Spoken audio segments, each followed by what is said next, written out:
लाडकी बहीण सारख्या वेगवेगळ्या योजनांसाठी तर असं आहे की सत्तेसाठी ही लोक सत्ता मिळवण्यासाठी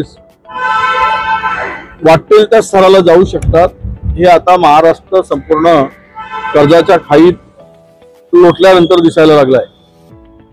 लोकप्रिय घोषणा करत असताना आपल्या तिजोरीत काय आहे याचा विचार करून निर्णय होण्याची आवश्यकता होती, परंतु निवडणुकीच्या तोंडावर ज्या योजनांचा सपाटा सुरू केला आणि राज्याला बर्बाद केलं, राज्याला आर्थिकरित्या कमकुवत केलं, कर्जबाजारी केलं, हे उद्या हे सत्ता मिळवण्यासाठी महाराष्ट्राला विकतील अशा प्रकारची स्थिती राज्याची आणून ठेवलेली आहे। आणि यासाठी आज जे कर्ज दिसत आहे ते 9 लाख कोटीच्या घरात आहे आणि या पलीकडे जाऊन लोकांची देणे आहेत ते जर पाहिलं तर 10 लाख कोटीच्या वरचं कर्ज आहे। आणि मला वाटतं की पुन्हा 2-3 वर्ष या कर्जातून राज्य बाहेर काढणं कठीण आहे। केंद्र सरकार दर वर्षाला कर्ज वाढवून परवानगी देत असतं। एकीकडे सांगतात 25% पर्यंत कर्ज काढू शकतो स्थूल उत्पन्नाच्या, आणि आता 20% जवळपास गेलेला आहे। ते सांगते अरे कर्ज तर 25% नाही 50% काढाल, पण आपली कुवत आहे का, आपल्याकडचे रिसोर्सेस आहेत का, आणि आपल्याकडचं सामान्य महाराष्ट्राची एकूण जी या सगळ्या परिस्थितीमध्ये उभं करायसाठी पुन्हा आर्थिकरित्या तुमची क्षमता नाही। आणि दुसरी महत्वाची गोष्ट की या योजना राबवत असताना तुम्ही मागासवर्गीयावर अन्याय करताय, आदिवासीवर अन्याय करताय, त्यांच्या सगळ्या योजनांना कात्री लावलेली आहे, त्यांचा निधी पडला आहे। जे काही संविधानात्मक अधिकार जो होता तो सुद्धा म्हणजे त्याला संविधानाने दिलेल्या घटनात्मक अधिकाराची सुद्धा हे पायमल्ली करताय। आणि अशा प्रकारे राज्याला बर्बाद करण्याचं काम सुरू झालंय। इन्फ्रास्ट्रक्चरच्या नावावर कमिशनखोरी प्रचंड वाढली आहे। एखाद्या कामाचं एस्टिमेट जर 200 कोटी असेल तर ते वाढवून 400 कोटी केलं जातं आणि वरचे 200 कोटी रुपये सरकारचे सगळे मिळून आपल्या घशात घालत आहेत। यामुळे उद्या महाराष्ट्राची स्थिती भयानक वाईट होईल आणि याला हे जबाबदार माहितीचं सरकार असेल। एस्टिमेट वाढवून कामं सुरू आहे सध्या।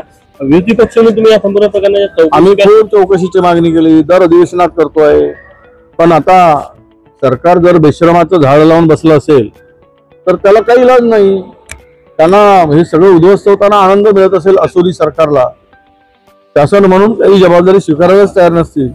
मी सांगतो आहे अनेक कामं आहेत की ज्यांचे एस्टिमेट वाढवून देऊन ती कामं मर्जीतल्या माणसाला दिली आहे।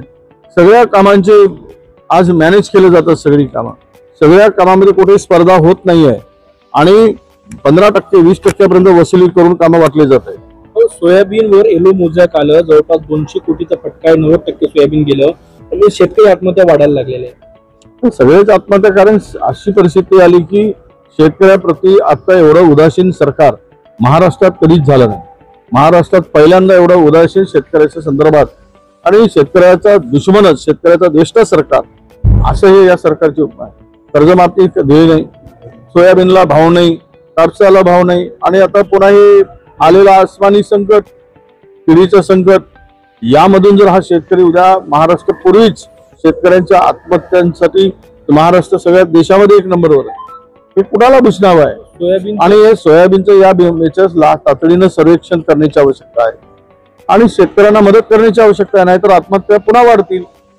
सोयाबीनला मागच्या वेळेस भाव मिळाला नाही, आता सोयाबीनच्या बिमारीमुळे सोयाबीन नष्ट झालेला आहे आणि सरकारने तातडीनं पंचनामे केले पाहिजेत आणि त्यांना मदत दिली पाहिजे।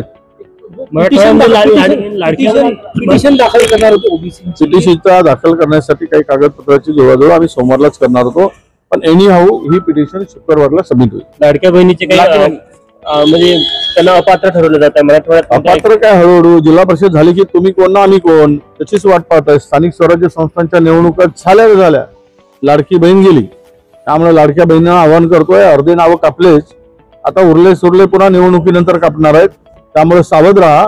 तुमचा वापर केला जातोय बहीण म्हणून, तुम्हालाच लुटण्याचं काम सुरू होईल आणि तुमच्या मताचा वापर करून तुम्हाला महागाईच्या खाईत लोटल्या जाईल।